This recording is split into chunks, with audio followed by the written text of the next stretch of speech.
on as we build our lives. Your kids may go to public schools, supposedly religion-free zones, but don't think for a minute that doctrine is not being taught in secular grade schools, high schools, and colleges. Every course taught in every school is informed by some sort of doctrinal framework.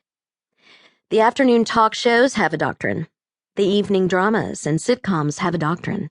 Books on the New York Times bestsellers list, just like the ones on the feature display at your local Christian bookstore, all contain doctrine. Even atheists have a doctrine.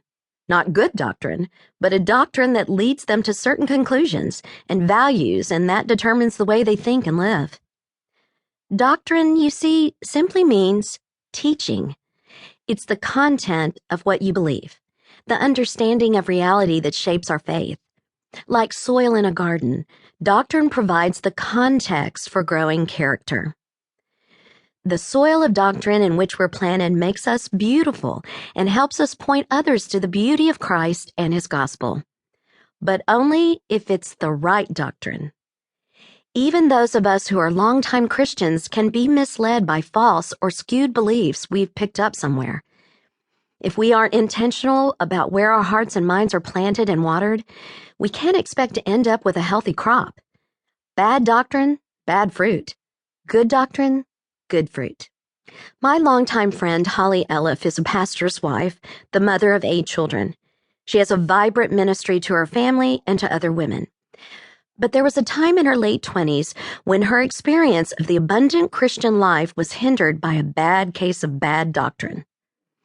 Early on, Holly, like many, had somehow picked up the belief that if she did her best to be a good Christian woman, if she prayed and read her Bible faithfully, if she loved her husband and children and checked off all the right religious boxes, then God could be counted on to return the favor by placing her in a no-trouble zone.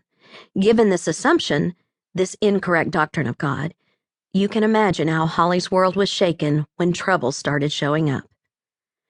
After giving birth to her first 2 children, she had a miscarriage.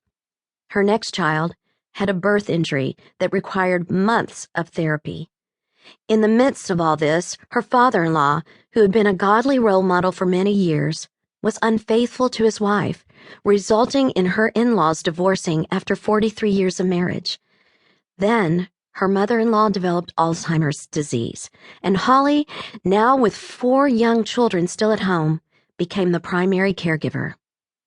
As if that wasn't enough, a loud vocal faction began stirring up dissent in their church and targeting her husband Bill with their criticism. Something like that is hard enough to take when you're the object, but even harder when it's someone you love. On Sunday mornings, one of Holly's jobs was to serve at the welcome table.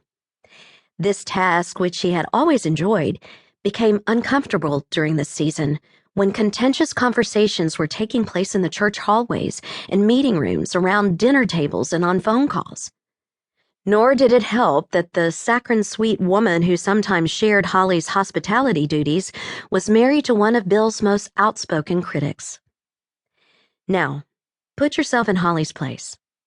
If you were faced with this set of circumstances and were coming from the doctrinal standpoint Holly had embraced as a young woman, the one that says God shields obedient believers from overwhelming challenges or difficulties, what would your response be?